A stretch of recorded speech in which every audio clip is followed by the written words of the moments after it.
కృతజ్ఞతార్పణలు చెల్లించుచు ఆయన గుమ్మములలో ప్రవేశించుడి.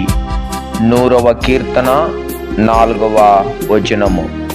Praise the Lord.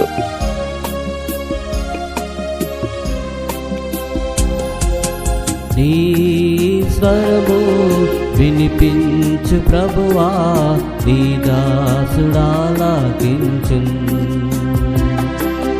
నీ స్వరము వినిపించు ప్రభువా, నీ దాసుడాలకించున్.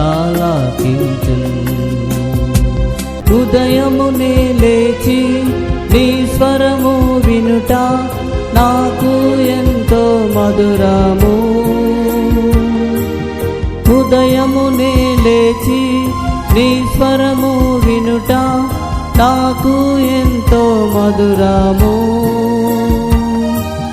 దినమంతటి కొరకు తను సిద్ధపరచు, రక్షించు ఆపదల నుండి, రక్షించు ఆపదల నుండి. నీ స్వరము వినిపించు ప్రభువా, నీ దాసుడాలకించున్.